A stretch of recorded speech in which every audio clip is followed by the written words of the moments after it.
സ്റ്റെപ്പിൽ ചെയ്യാൻ കേട്ടാ നമ്മൾ ജിഷ്ണുവിൻ്റെ പറമ്പിലോട്ട് വന്നതാണ്. അപ്പോൾ ജിഷ്ണു നമുക്ക് എന്തായാലും ഒരു തേങ്ങ ഇളഞ്ഞിട്ടില്ലെന്ന് പറഞ്ഞാൽ അപ്പോൾ ഇളഞ്ഞി കുടിക്കാൻ വേണ്ടി ഒരു ഫോറിൻ ലുക്കിലായിക്കോട്ടെ എന്ന് വിചാരിച്ചത്. അരിയൊക്കെ എത്തിയിട്ട് വരുന്നുണ്ട്. ആ മാസ് ലുക്ക് കണ്ടില്ലേ?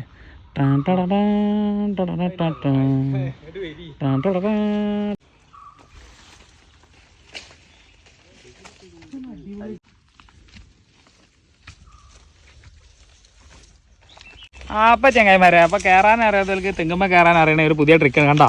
മട്ടൽ ഇങ്ങനെ ഹൈറ്റ് കുറഞ്ഞ ഒന്ന്, ഹൈറ്റ് കൂടി ഒന്ന്, ഇനി അതിലും ഹൈറ്റുള്ള എടുക്ക്. അതും കൂടി വേണ്ടേ? അതിലും ഹൈറ്റുള്ള വേണ്ട. ഓടിക്കാറില്ല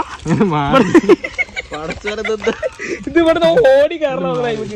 ഇതൊക്കെ കാട്ടിന് എന്റെ പറമ്പല്ലടോ മോനെ. ടൈമൊക്കെ കിട്ടോ?